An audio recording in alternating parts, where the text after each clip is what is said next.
स्वाति और मयंक एक दूसरे से बहुत प्यार करते थे।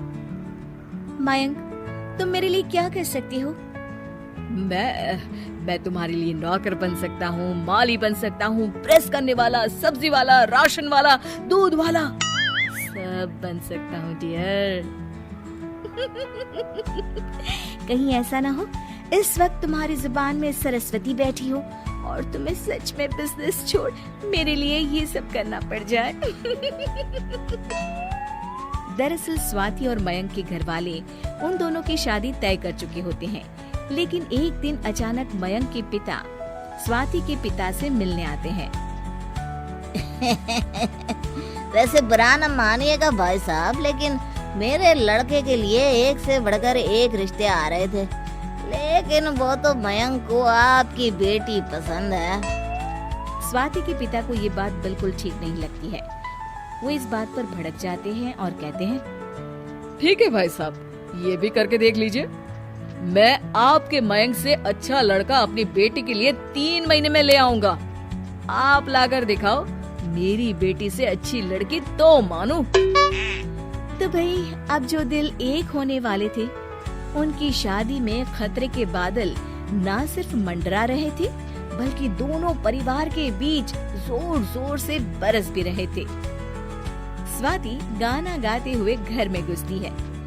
मैं ससुराल नहीं जाऊंगी, डोली रख दो कहारो।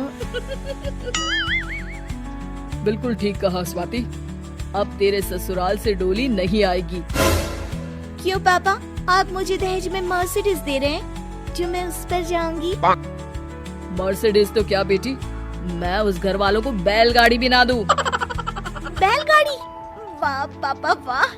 वैसे भी ना मेरे मयंक को दूध दही का बड़ा शौक है।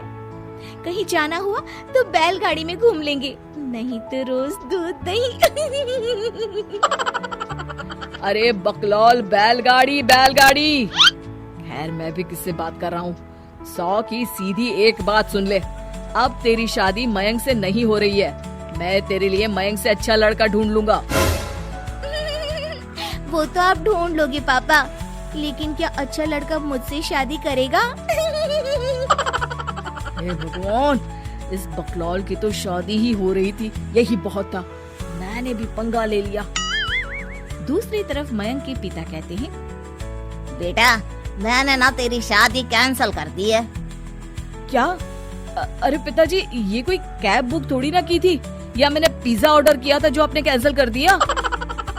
अरे बेटा, वो स्वाति के पापा बोल रहे थे कि वो तेरे जैसे निकम्मे से अपनी बेटी की शादी करने के लिए पूरे 1 लाख रुपए का दहेज लेंगे। हाँ तो सही कह रहे थे। फिर वो सोच कर पूछता है, क्या दहेज लेंगे? ये क्या बोल रहे हैं पापा आप? हाँ बेटा, मैं क्यों झूठ बोलूं। बोल रहे थे कि दहेज ही नहीं बल्कि तुझे घर जमाई भी बनाएंगे।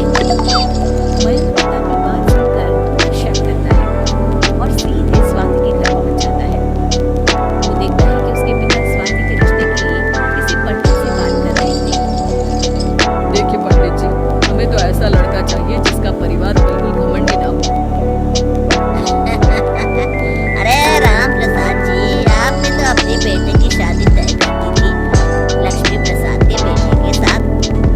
हाँ कर तो दी थी, लेकिन उन लोगों में बहुत घमंड है और मैं सारी जिंदगी झुक कर नहीं रह सकता। मयंक स्वाति के पापा की सारी बात सुनकर सन्न रह जाता है और घर वापस आकर अपने पिता से बात करता है। अरे मैं तो मजाक कर रहा था, अब वो दिल पर लेकर बैठ गए तो मैं क्या करूँ।